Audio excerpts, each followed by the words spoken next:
I want to tell you about the night I almost died on an operating table, while the man I loved was 3,000 miles away, laughing over a cake with another woman. My name is Ellen Marsh, and for 7 years I believed that loving someone enough would eventually be repaid. I was wrong, and it nearly cost me my life to learn that lesson. This is the story of how I lost everything I thought I had, and how losing it was the best thing that ever happened to me. 7 years ago, I met Damian Cole in a cramped, leaky basement apartment where we were both trying to build something out of nothing. He had an idea and no money. I had a set of hand-drawn lesson plans and a stubborn belief in him. We lived on black coffee and instant noodles, and when the heating broke one winter, I sat by a drafty window with fingerless gloves, sketching curriculum designs until my knuckles cracked and bled onto the paper. I never once complained. I thought that was what love looked like. Sacrifice without expectation, given freely because you believed in the person you were building a life with. By the time I was 34 weeks pregnant with triplets, Damian was the CEO of an education empire that his old lesson plans, my lesson plans, had helped build. He was constantly traveling, closing deals, shaking hands, becoming a man millions of people admired. I was mostly alone, swollen ankles and all, managing high-risk prenatal visits by myself, while he handled, in his words, more important things overseas. The night everything changed started with a text message.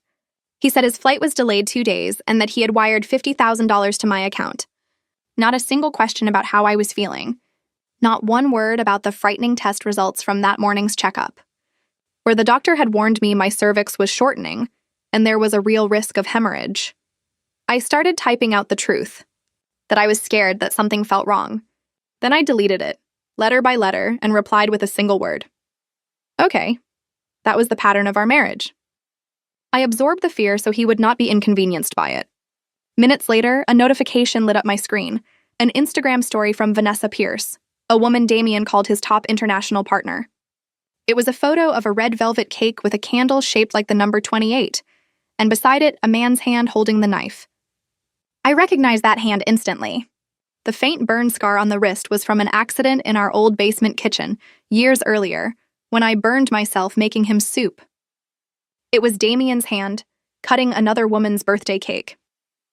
The pain hit me seconds later, a deep tearing agony low in my abdomen, followed by a rush of warm liquid soaking through my clothes. My water had broken 5 weeks early with triplets inside me. I do not remember much of the ambulance ride, only the ceiling lights flashing past and a nurse shouting for family. At the hospital, the surgeon told me plainly that I had a dangerous complication called placenta previa, that I could hemorrhage at any moment, and that someone needed to sign the surgical consent immediately. My husband was overseas. I told them I would sign for myself. They told me that if things went wrong on the table, if they had to remove my uterus to save my life, a decision like that legally needed a second signature. So I called Damian. It rang and then disconnected. I called again. Nothing. Across the ocean. In a glittering private room at a Michelin-starred restaurant in London, Damian's assistant Marcus burst through the door with a phone in hand, interrupting the toast Damian was giving in Vanessa's honor. Marcus told him plainly that my water had broken, that the delivery was critical, and that the hospital needed his authorization right away. Vanessa, cake knife still in her hand, reminded Damian that investors were arriving any minute and that the merger they had worked toward for 6 months was on the line. Damian looked at the phone. He looked at Vanessa. Then he told Marcus to have the hospital use the highest standard of care, told him to send legal to draft an emergency proxy form, and went back to his dinner. 17 missed calls sat unanswered on his phone that night. Not one returned. Not even a text. On the operating table, my blood pressure was crashing. I remember the surgeon shouting my name, telling me to stay awake, to think about my babies. In that final blurry moment before the anesthesia pulled me under completely, I did not think about Damian at the party. I thought about what would happen to my 3 children if I did not wake up. My mother-in-law would be too old to raise them. Damian only knew how to throw money at problems. I realized with a clarity that felt almost peaceful that I could not die for a man who would not even answer his phone. Something inside me, some old rope that had held our marriage together, simply snapped. I woke up in intensive care 2 days later, having lost over 2.5 liters of blood. The nurses told me they almost could not save me. My 3 babies were stable in incubators down the hall. When I was moved to a private room, it was filled with imported floral arrangements Damian had ordered his assistant to send, expensive and utterly hollow. His only message, sent hours after I nearly died, thanked me for enduring a hard time, and told me he had hired a specialist to pick the babies' names. There was still no explanation for the silence. No apology, nothing but arrangements and money, the same currency he always used instead of presents. I discharged myself against medical advice 3 days after major surgery. Every movement tore at my incision, but my mind had never felt clearer. I packed my things into a canvas bag, called my old college friend Victoria, one of the sharpest marital asset attorneys in the state, and moved myself and my newborns into a private facility under my own name, paid for with money from a small education consulting account Damien did not even know I still had. When Damien finally landed and found our closets empty, he called me, still trying to sound like the calm authority he had always been. I told him I knew about the apartment he had bought for Vanessa. I told him the court's asset freeze order would hit his corporate accounts by morning. Then I hung up. What followed was the unraveling of everything Damien thought he owned. I had spent months quietly gathering evidence.